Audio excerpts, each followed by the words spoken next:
Starting में बताए थे ना कि 3 प्रकार का मॉडुलस ऑफ इलास्टिसिटी होता है। एक यंग्स मॉडुलस ऑफ इलास्टिसिटी हो गया जिसको ई से डिनोट किए। एक शियर मॉडुलस होता है या मॉडुलस ऑफ रिजिडिटी होता है जिसको जी से डिनोट करते हैं। और एक बल्क मॉडुलस ऑफ इलास्टिसिटी होता है जिसको बी से डिनोट करते हैं, ईजीबी। ठीक है, बहुत ही ज़्यादा इंपॉर्टेंट है। ये तीनों में एक रिलेशनशिप भी है जो बहुत ही ज़्यादा इंपॉर्टेंट है। एग्जाम में हम मान के चलते हैं कि 100% क्वेश्चन उस जगह से देना चाहिए। 100%, 100 से 1% भी कम नहीं, 0.1 भी कम नहीं, 100% क्वेश्चन देना चाहिए। तो यंग्स मॉडुलस ऑफ इलास्टिसिटी सीधा हो गया, ठीक है, stress by strain. Shear modulus में क्या हुआ कि मान लो अगर कोई, हम लोग सभी मान लो कि हम मान लो एक टेबल पे बैठ के, मतलब कुर्सी चेयर पे बैठे हुए हैं, टेबल पे लैपटॉप वगैरह रख के पढ़ा रहे हैं। यही एक टेबल हो गया, ठीक है। ये टेबल क्या है कि स्टार्टिंग में इस पोजीशन में है। और जब टेबल का देखना, जब उसका क्या बोलो, जो जहाँ पे एक दूसरे से आपस में उसका पाँव वगैरह टेबल का कनेक्टेड रहता है, अगर लूज रहेगा तो क्या होगा, वो धकेलेंगे हल्का सा।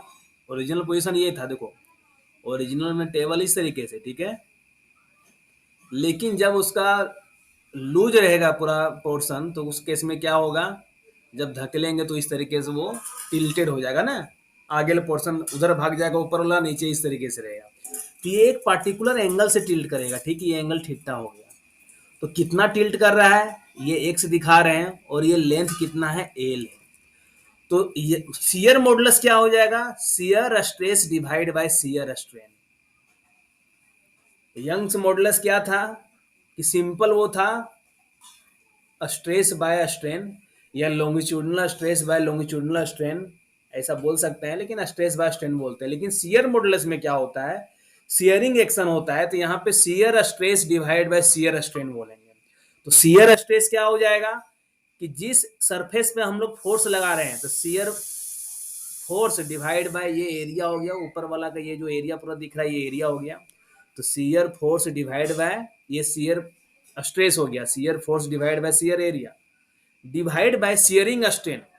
तो स्ट्रेन में क्या हो जाएगा, स्ट्रेन कैसे निकलेगा कि ये मान लो टेन थीटा है, ठीक है, ये एंगल टेन थीटा हो गया। इसको अगर ड्रॉ करेंगे हम लोग तो इस तरीके से ड्रॉ कर सकते हैं। चलो इसी पिक्चर को लेते हैं, ठीक है, इसी पिक्चर को ले रहे हैं। ये थीटा है, ये कितना डिस्टेंस से आगे मूव कर गया, एक्स से, ये एल हो गया। तो टेन थीटा क्या हो जाएगा, एक्स बाय एल हो जाएगा। तो for tan theta for small angle theta equal to tan theta हो जाता है, इसलिए थीटा बराबर एक्स बाय एल ले सकते हैं। तो शियर स्ट्रेन क्या हो जाएगा, ये एक्स बाय एल हो गया। तो ये हो गया तुम्हारा शियर मॉडुलस, या इसी को मॉडुलस ऑफ रिजिडिटी बोलते हैं, जिसको जी से डिनोट करते हैं। तो किसी भी प्रकार का क्या बोलो इलास्टिसिटी हो, मतलब शियर मॉडुलस वाला हो या बल्क मॉडुलस हो या यंग्स मॉडुलस हो, सबका यूनिट क्या रहेगा, न्यूटन पर मीटर स्क्वायर ही रहेगा, क्योंकि नीचे शियर स्ट्रेन है, स्ट्रेन का तो कोई यूनिट नहीं होगा, बाकी ऊपर में क्या है, सब प्रेशर है। ठीक है, तो यहाँ से क्या हो गया, एफ बाय ए, नीचे एक्स हो गया, ऊपर एल हो गया। तो अगर क्वेश्चन कभी आ जाए गलती से एग्जाम में कि शियर मॉडुलस ऑफ इलास्टिसिटी बताइए, निकालिए, और दे देगा इसी ऐसा ही पिक्चर दे देगा कि इतना फोर्स लग रहा है, ये जो लेंथ है, ये लेंथ ये है, ये एक्स है, ये क्रॉस सेक्शनल एरिया ये हो गया, तो हम लोग निकाल लेंगे कि मॉडुलस ऑफ रिजिडिटी क्या होगा या शियर मॉडुलस क्या होगा। अब एक आता है कि बल्क मॉडुलस ऑफ इलास्टिसिटी क्या होता है। तो बल्क मॉडुलस का सीधा ध्यान रखना कि direct stress divide bye volumetric strain. ठीक है, डायरेक्ट स्ट्रेस, अच्छा ठीक है, बल्क मॉडुलस में जाने से पहले शियर स्ट्रेस का एक और देख लेते हैं कि शियर स्ट्रेस क्या बताएं हम लोग, मतलब ये मॉडुलस ऑफ रिजिडिटी कि shear stress divide by shear strain, shear strain. तो शियर स्ट्रेस क्या लिख रहे हैं यहाँ पे, क्यू लिख रहा है, ठीक है, और शियर स्ट्रेन को क्या लिख रहा है, ये शियर स्ट्रेन फाई हो गया। तो क्यू क्या लिख सकते हैं हम लोग कि मान लो ये पी प्रेशर लगा रहे हैं, तो shear stress shear force divide by shear area, ये एरिया मान लो ऊपर में ए है, शियर एरिया हो गया। और स्ट्रेन क्या हो जाएगा, ये जो डी डी वन है और ये मान लो एल है, तो डी डी वन जो भी होगा, मान लो ये एक्स मान लेते थे, एक्स मान लेते हैं, ये हो गया। तो वही है, ठीक है, इस तरीके से भी अगर दे देगा तो कंफ्यूज नहीं करना है। शियर स्ट्रेन में ये जो एंगल भाग रहा है ना, जो एंगल से भाग रहा है वो शियर स्ट्रेन कहलाएगा, ठीक है। तो अगर शियर स्ट्रेन कहीं पूछेगा तो सीधा यही कर देना, एक्स बाय एल निकाल दो, शियर स्ट्रेन तुम्हारा हो जाएगा। अब हम लोग शियर स्ट्रेस में ये क्वेश्चन आता है कि पंच शियर टेस्ट क्या होता है। पंच शियर टेस्ट, ये अभी गेट में इस साल क्वेश्चन आया हुआ था, तो सीधा ध्यान रखो कि पंच शियर टेस्ट में हम लोग शियर स्ट्रेस निकालते हैं।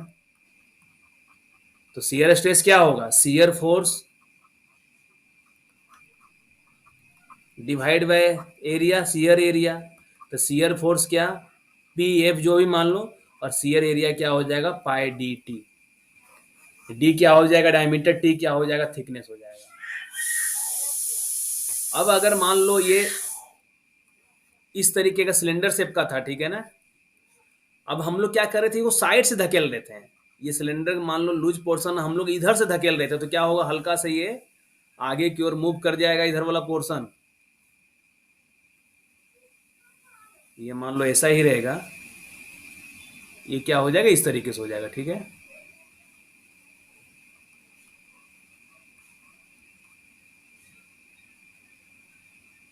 ठीक है, तो ये शियरिंग एक्शन हो गया, ठीक है, कि हम जो धकेले ऊपर से प्रेस फोर्स लगाए इसके कारण ये ऐसा हो गया।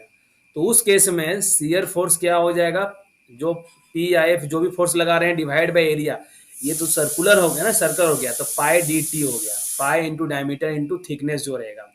लेकिन अगर हम लोग सीधा इस जगह पे इस एरिया पे फोर्स लगा रहे हैं यहाँ पे, तो इसका क्रॉस सेक्शनल एरिया क्या हो जाएगा, पाई डी स्क्वायर बाय फोर। तो ध्यान रखना क्या है, तो उस केस में कंप्रेसिव स्ट्रेस अगर निकालना चाहेंगे तो load per unit area, compressive stress का load per unit area, load क्या है मान लो पी अप्लाई कर रहे हैं, एरिया क्या हो गया, पाई डी स्क्वायर बाय फोर हो गया।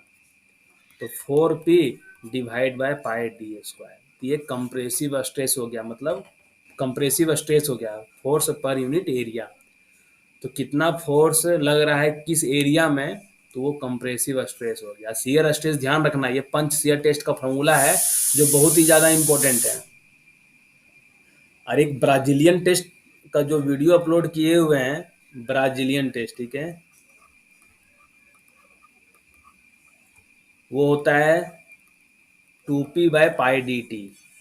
नीचे सेम है, ऊपर क्या हो जाएगा, सिर्फ डबल पी हो जाएगा, ठीक है। एक पॉइजन्स रेशियो होता है, ये इम्पोर्टेंट है, ये यूपी एम आई के एग्जाम में आया हुआ था, वहां पर भी बताए थे कि इम्पोर्टेंट है। तो पॉइजन्स रेशियो क्या होता है, लेटरल स्ट्रेन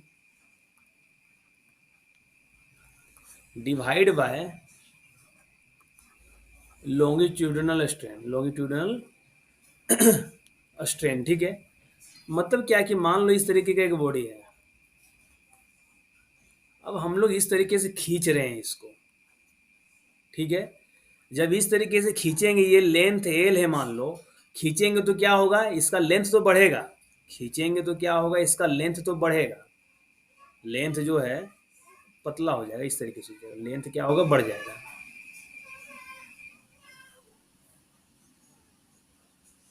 ठीक है। लेंथ इस तरीके से बढ़ जाएगा, लेकिन डायमीटर क्या हो जाएगा, ये वाला इधर से दब जाएगा, है ना, इधर से क्या होगा, ये दब जाएगा इधर से। तो पॉइजन्स रेशियो क्या होता है, लेटरल स्ट्रेन, मान लो लेटरल में क्या आ गया, डायमीटर है, ये डी डायमीटर है, तो डी, तो delta D divide by D, कि कितना चेंज हुआ है लेटरल डायमीटर में, और फाइनली क्या हो जाएगा, लेंथ में कितना चेंज हुआ है, delta L B divide by L. तो ये पॉइजन्स रेशियो होता है, जिसको हम लोग न्यू से भी डिनोट करते हैं या 1/m से डिनोट करते हैं, ठीक है। तो 1/m जनरली बोला जाता है कि ये 3 से 4 तक वैल्यूज का रेंज करता है, 3 to 4। तो उस केस में अगर ये 1/m का वैल्यू 3/4 होता है, ठीक है। तो हम लोग सीधा जब न्यू निकालना चाहेंगे तो क्या हो जाएगा, 1/3 और 1/4 करोड़, उल्टा हो जाएगा। अगर एम सीधा ये पॉइजन्स रेशियो को 1/m से डिनोट किया है, हम लोग एम निकालना है एग्जैक्ट, तो एम क्या हो जाएगा, रिवर्स हो जाएगा इसका, तो 1/3 डिवाइड बाई 1/4, तो 0.3 332 0.25 आ सकता है। तो ये पॉइजन्स रेशियो का ध्यान रखना है कि जो एम लाइज होता है बिटवीन 3 and 4 होता है। अब for most of the metal तो पॉइजन्स रेशियो क्या हो जाएगा, दोनों को उल्टा हो जाएगा, 1/3 और 1/4, तो 0.34 to 0.25 पॉइजन्स रेशियो वेरी करता है। तो पॉइजन्स रेशियो क्या होता है, lateral strain divide by longitudinal strain. इसका देखो एक पिक्चर होगा मेरे पास।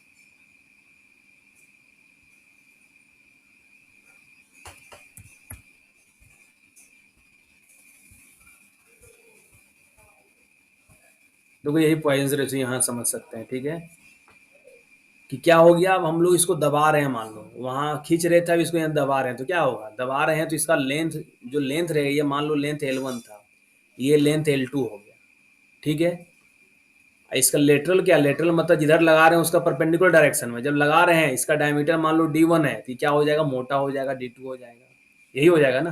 तो हम लोग पॉइजन्स रेशियो कैसे निकाल सकते हैं यहाँ पे, लेटरल स्ट्रेन, लेटरल स्ट्रेन क्या हो गया है, D2 minus D1 divide by original, ठीक है, divide by length L1 minus L2 divide by L1। तो यही lateral strain divide by longitudinal strain, ठीक है। या यहाँ पे क्या एप्सिलॉन 2 से दिखाया, ये एप्सिलॉन 2 हो गया डिवाइड बाय एप्सिलॉन हो गया 1 हो गया। तो ये पॉइजन्स रेशियो ध्यान रखना है कि हमेशा लेटरल बाय लॉन्गिट्यूडिनल होता है। तो हो सकता है एग्जाम में डायरेक्टली क्वेश्चन दे दे कि लेटरल स्ट्रेन ये दिया हुआ है, लॉन्गिट्यूडिनल स्ट्रेन ये दिया हुआ है, तो पॉइजन्स रेशियो निकालिए, ठीक है। जैसे इस क्वेश्चन में देखो यहाँ पे कि एक ओरिजिनल ये है ब्लॉक, इस ब्लॉक पे हम लोग, इसका डायमीटर क्या है, डी है, ये डायमीटर डी है। अब हम लोग इस पे कंप्रेसिव फोर्स लगा रहे हैं, तो क्या होगा, कंप्रेसिव लगाएंगे तो इसका लेंथ शॉर्ट कर जाएगा, ये लेंथ एल था ओरिजिनल और शॉर्ट कर गया डेल्टा एल से, ठीक है, डेल्टा एल शॉर्ट कर गया, तो फाइनल लेंथ क्या बचा, एल माइनस डेल्टा एल बचा। लेकिन डायमीटर क्या था, डी था, वो बढ़ गया डी प्लस डी से। तो लेटरल स्ट्रेन क्या हो गया, change in diameter divide by original diameter, और लॉन्गिट्यूडिनल स्ट्रेन क्या हो गया, change in length divide by original length. ये पॉइजन्स रेशियो हो गया। अब पढ़ रहे थे कि बल्क मॉडुलस ऑफ इलास्टिसिटी क्या होता है, ठीक है, दो मॉडुलस पढ़े थे, यंग्स पढ़े थे और मॉडुलस ऑफ रिजिडिटी पढ़े थे। अब पढ़ रहे हैं कि बल्क मॉडुलस ऑफ इलास्टिसिटी क्या होता है, ठीक है। तो बल्क मॉडुलस ऑफ इलास्टिसिटी क्या, ये वॉल्यूमेट्रिक स्ट्रेन क्या होता है वॉल्यूमेट्रिक स्ट्रेन मतलब क्या कि ये मान लो एक क्यूबिकल ब्लॉक है, क्यूब शेप का है, ठीक है, जिसका लेंथ एल है, विड्थ बी है और हाइट इसका डी है। अब हम लोग पी फोर्स अप्लाई कर रहे हैं, खींच रहे हैं, तो क्या होगा, तीनों लेंथ तो बढ़ेगा, लेंथ क्या होगा, बढ़ेगा ये जो हाइट होगा क्या होगा, कम हो जाएगा, और विड्थ भी क्या होगा, कम हो जाएगा। तो वॉल्यूमेट्रिक स्ट्रेन क्या होता है, change in volume divide by original volume. हम लोग जिस तरीके से स्ट्रेन सीधा पढ़ते हैं, तो change in length divide by original length, या क्या हो रहा है कि तीनों साइड में, हर एक साइड में यहाँ पे चेंजेज आ रहा है, तो उसी को बोलेंगे हम लोग कि volumetric strain change in volume divide by original volume. तो यही हो गया volumetric strain, change in volume divide by original volume. तो जो बल्क मॉडुलस ऑफ इलास्टिसिटी होता है, वो होता है कि जो प्रेशर अप्लाई किया जा रहा है डिवाइड बाय वॉल्यूमेट्रिक स्ट्रेन। तो बल्क मॉडुलस ऑफ इलास्टिसिटी को कैसे डिनोट करते हैं, जो प्रेशर अप्लाई किया जा रहा है डिवाइड बाय वॉल्यूमेट्रिक स्ट्रेन। और ये नेगेटिव साइन क्या दिखा रहा है कि वॉल्यूम क्या हो रहा है, बाद में जाके हम लोग कंप्रेस कर रहे हैं ना, तो इसलिए वॉल्यूम को मतलब ये नेगेटिव साइन से दिखाया है। Negative sign indicates that the due to increase in the value of the pressure applied, volume क्या होगा, डिक्रीज हो रहा है, वॉल्यूम क्या दबा रहे हैं तो वॉल्यूम घट रहा है, तो इसलिए माइनस साइन वो इंडिकेट कर रहा है। तो यंग्स मॉडुलस ऑफ इलास्टिसिटी क्या था, ये सिग्मा बाय एप्सिलॉन था, stress by strain. Modulus of rigidity क्या था, वो था shear stress by shear strain. Shear stress को shear force divide by area, ये एक्स बाय एल कर दो। और जो बल्क मॉडुलस ऑफ इलास्टिसिटी हुआ, जिसको हम लोग के से डिनोट करते हैं, ठीक है, शायद वहाँ पे हम बी लिख दिए थे, के से डिनोट करते हैं बल्क मॉडुलस ऑफ इलास्टिसिटी को, जिसको हम लोग direct stress divide bye volumetric strain कहेंगे। ये स्ट्रेस है, स्ट्रेस, ठीक है, स्ट्रेस मतलब ये सिग्मा वाला है, ये पी दोनों सेम है, ठीक है, डायरेक्ट स्ट्रेस क्योंकि वॉल्यूमेट्रिक स्ट्रेन है तो इसका यूनिट 0 हो गया। तो स्ट्रेस जो है ये के का वही यूनिट होगा जो यूनिट इसका पी का होगा। तो पी क्या है, न्यूटन पर मीटर स्क्वायर होगा। ठीक है, अब तीनों के बीच में रिलेशनशिप क्या है, तीनों के बीच में रिलेशनशिप क्या है, ये रिलेशनशिप तुम लोग को ध्यान रखना है, एग्जाम में डायरेक्ट क्वेश्चन आने का चांस है रिलेशनशिप से। ठीक है, तो ये ध्यान रखो, हम लोग एक को डिनोट कर रहे हैं ई से, एक को डिनोट कर रहे हैं जी से, एक को डिनोट कर रहे हैं के से। अगर अल्फाबेट में भी लेंगे ए बी सी डी, अगर हम लोग ए बी सी डी भी लेंगे तो ई पहले आएगा, जी बाद में आएगा, के सबसे लास्ट में आएगा। तो ई जी के। ठीक है, तो ई बराबर क्या हो जाएगा, 2g और 1 प्लस म्यू जो बोला है ना पॉइजन रेशियो। ठीक है, 1 प्लस न्यू लिख दिए। ठीक है, एक होता है ई के जी होता है ना, एक होता है एल के जी, एक यू के जी होता है, एल के जी होता है। तो ई जी के ध्यान रखो, ई बराबर क्या हो गया, 2g 1 प्लस न्यू। ठीक है, और ई क्या हो जाएगा, ई बराबर 3k 1 माइनस 2 न्यू। तो ये ध्यान रखो कि जब ई आ रहा है फर्स्ट में, ये आ रहा है सेकंड में, ये आ रहा है थर्ड में। ठीक है, फर्स्ट सेकंड थर्ड में आ रहा है, तो फर्स्ट और सेकंड के बीच रिलेशनशिप पूछा है। तो ई बराबर क्या हो जाएगा, 2g और 1 प्लस न्यू। और फर्स्ट और थर्ड के बीच रिलेशनशिप पूछा हुआ, तो ई बराबर क्या हो गया, 3k। और यहाँ ध्यान रखो कि 2 में 1 गया तो क्या बचा, 1 बचा, तो 1 प्लस न्यू हो गया। और यहाँ क्या हो गया कि 3 में 1 गया तो 2 बचा, तो यहाँ 2 लिख दो और सिर्फ माइनस साइन तुमको ये लिख देना है। तो ये ध्यान रखो कि ई बराबर क्या बोले, फर्स्ट और सेकंड के बीच रिलेशनशिप, तो ई बराबर 2g। और क्या करना है कि 1, 2 में 1 गया, 1 प्लस साइन बीच में आ गया, ई बराबर 3k 1, 3 में 1 गया 2, तो यहाँ 2 न्यू हो गया और बीच में क्या हो रहा है, माइनस साइन आ रहा है। ठीक है, तो ई बराबर 2g 1 प्लस न्यू या ई बराबर 3k 1 माइनस 2 न्यू। और दोनों में जब यहाँ पे क्या है कि यंग्स मॉडुलस ऑफ इलास्टिसिटी और शियर मॉडुलस या मॉडुलस ऑफ रिजिडिटी में क्या रिलेशनशिप है, तो ये रिलेशनशिप है। ये यहाँ पे हो गया कि यंग्स मॉडुलस ऑफ इलास्टिसिटी और बल्क मॉडुलस ऑफ इलास्टिसिटी में क्या रिलेशनशिप है, तो रिलेशनशिप ये है। अब बोलेगा कि तीनों में क्या रिलेशनशिप है ईजी के में, तो ये ध्यान रखो कि केजी क्लास में एक केजी क्लास है जिसमें 9 बच्चे हैं, और दूसरा जो केजी क्लास है, दूसरा जो केजी क्लास है उसमें कितने बच्चे हैं, 3 बच्चे हैं, और सिर्फ प्लस साइन कर लो बीच में। तो ये हो गया तीनों के बीच रिलेशनशिप। तो हो सकता है ये सारा फॉर्मूला बहुत ही ज़्यादा इंपॉर्टेंट है, क्वेश्चन यहाँ से 100% आना चाहिए इस जगह से। ठीक है, क्वेश्चन 100% आने का चांस है यहाँ से कि ई बराबर 2g 1 प्लस न्यू, ई बराबर 3k 1 माइनस 2 न्यू। अगर दोनों के बीच रिलेशनशिप बोलता है तो ई बराबर कि एक के जी क्लास में 9 बच्चे हैं और दूसरा के जी क्लास में 3 बच्चे हैं, लेकिन क्या आ गया, बीच में प्लस साइन आ गया। अब बहुत बार क्या होता है एग्जाम में तुमको यही ऑप्शन दे देगा। ठीक है, 4 ऑप्शन दे देगा कि ई जी के में क्या रिलेशनशिप है, तो इसको और हम लोग किस तरीके से लिख सकते हैं, इसी चीज को हम लोग किस तरीके से लिख सकते हैं वो यहाँ पे एक बार देख लो। ये फॉर्मूला सभी को ध्यान रखेगा तो क्या लिख सकते हैं, 3k प्लस जी, ठीक है, डिवाइड बाय 9kg बराबर 1/, लिख सकते हैं ऐसा।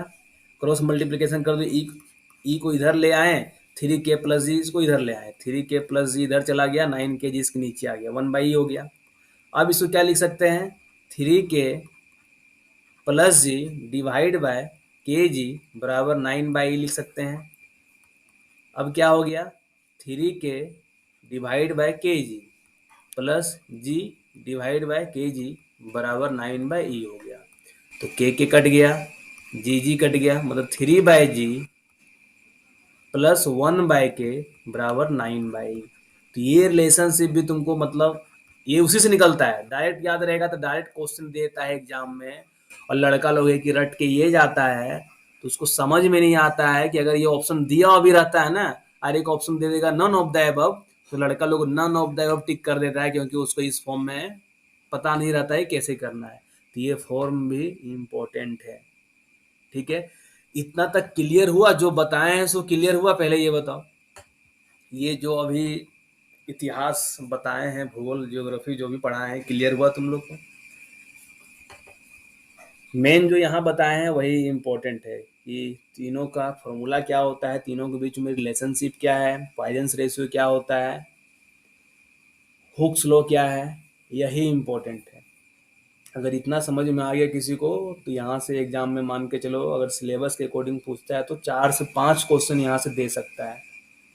4 से 5 क्वेश्चन इजीली दे देगा, कमी नहीं करेगा देने में, ठीक है। क्लियर है सर, पर अब रहने दें। रहने नहीं देंगे, जब तक न्यूमेरिकल प्रैक्टिस नहीं करेंगे कैसे होगा।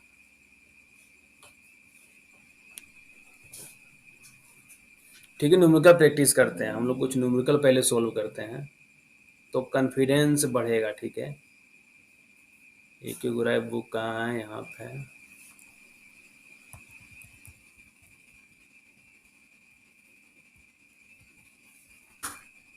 देखो ये 30 नंबर क्वेश्चन है, ठीक है। ये 30 नंबर क्वेश्चन है, जो इम्पोर्टेंट क्वेश्चन है कि गेट 2012 में भी आया हुआ है। क्वेश्चन क्या बोल रहा है कि पॉइजन्स रेशियो दे दिया है 0.25, तो बोल रहा है कि ई जी और के में क्या रिलेशनशिप होगा, ठीक है। ई जी के में क्या रिलेशनशिप होगा, तो हम लोग क्या पढ़े अभी, ई बराबर 2g 1 + न्यू, ठीक है।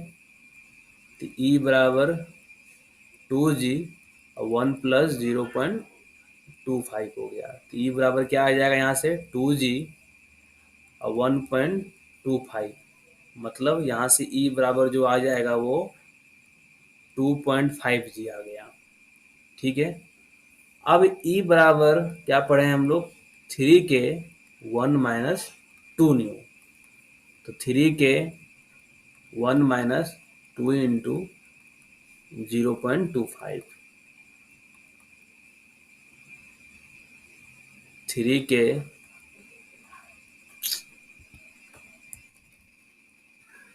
ऐसा क्वेश्चन एग्जाम में आ सकता है, 3 के, अरे 1 - 2 इंटू 0.25 क्या आ जाएगा, 0.5 हो गया। तो ई बराबर क्या हो गया, 3 के इंटू 0.5, मतलब ई बराबर 1.5 के, यही ना। एक आया ई बराबर 1.5 के और एक आया ई बराबर 2.5 जी। अब देखो कि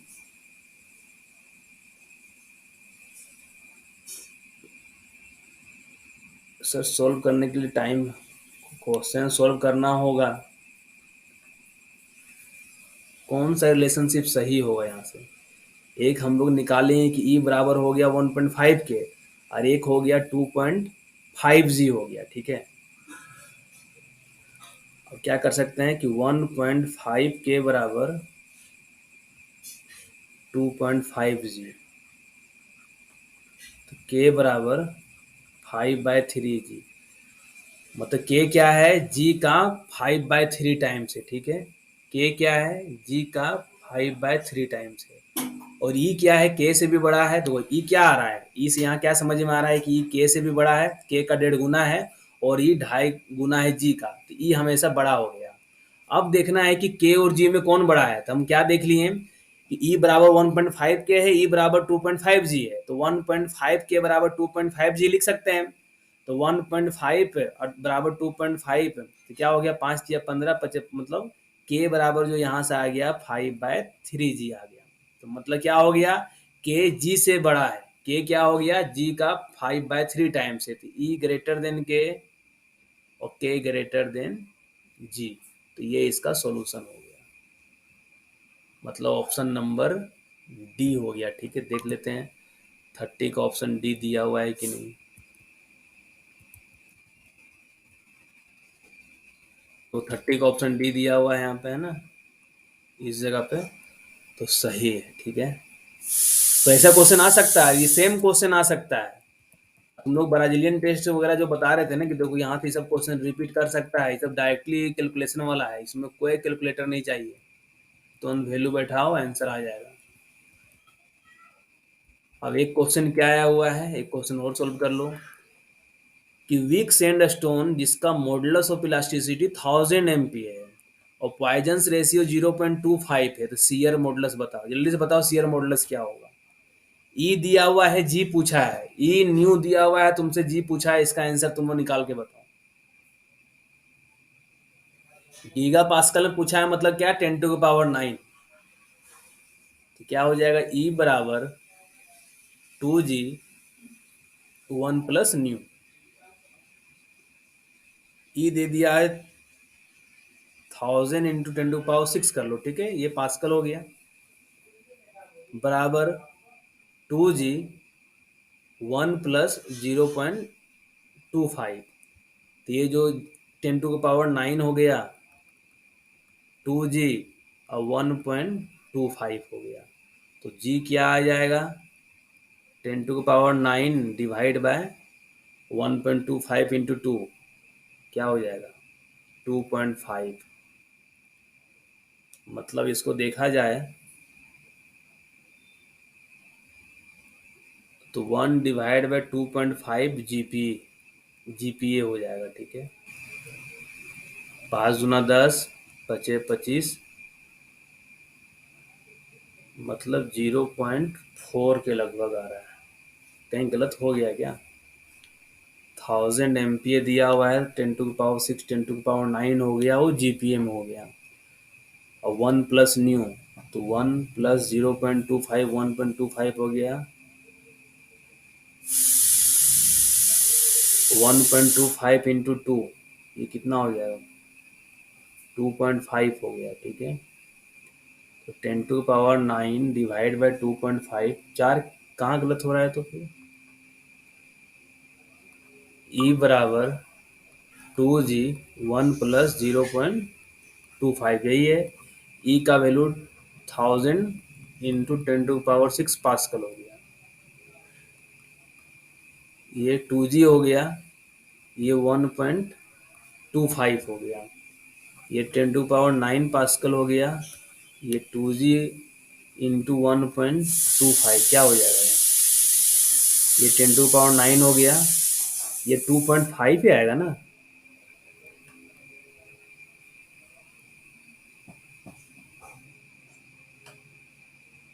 g बराबर 10⁹ डिवाइड बाय 2.5,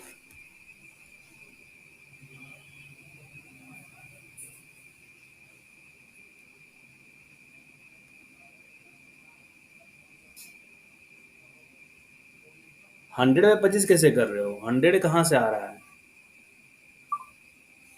ये 2 × 1.25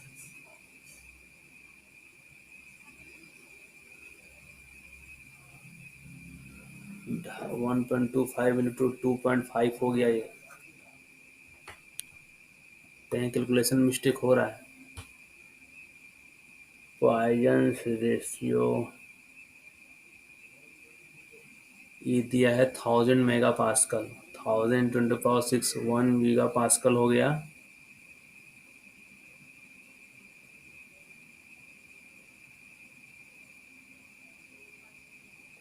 एवन चेक करो ना तुम लोग कहाँ गलत हो रहा है, चेक करो तो तुम लोग सॉल्व करो,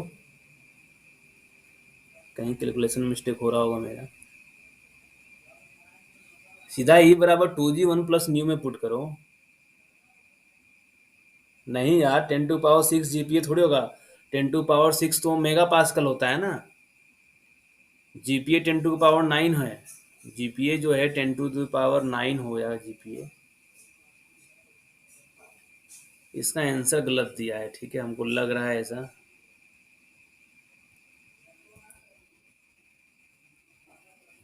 इसका आंसर गलत दिया हुआ कंफर्म है, अभी थोड़ा बहुत कुछ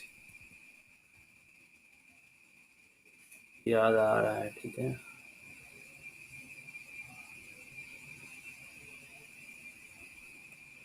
आंसर जो है ना, देखो 400 मेगा पास्कल जो है ना, मेगा पास्कल में किताब में देखो आंसर लिया है ना 1000 MPa, वो गलत लिख दिया है, ठीक है, ये जो यहाँ पे लिखा है वो गलत लिख दिया है, इसलिए आंसर नहीं आ रहा है। वही लगा के प्रोसेस तो सही है।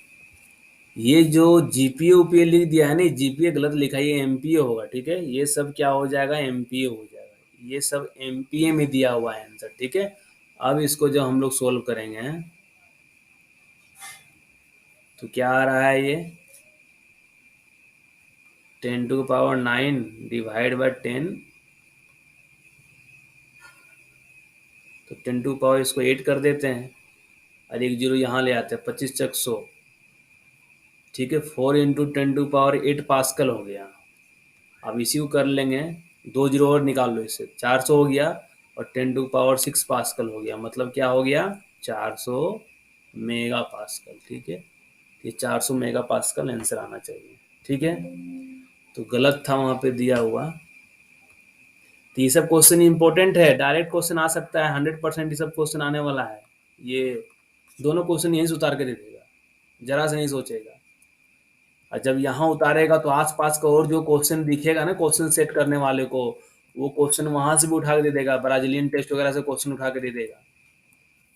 तो तुमको सोल्व करना है क्वेश्चन, वाइड रेशियो वगैरह ये सब क्वेश्चन दे देगा। ये void ratio, degree of saturation, tough question नहीं है ये सब, ठीक है। यहाँ से दे देगा उठा के वाइड रेशियो, ये पोरोसिटी पूछ देगा। तो ये सब क्वेश्चन एग्जाम में आने का चांस है, तो तुम लोग को रेडी रहना होगा। ये क्यों इसलिए बताए हुए हैं, ये जो बुक है, ये बुक तुम लोग कुछ कुछ क्वेश्चन सोल्व करने की कोशिश करो।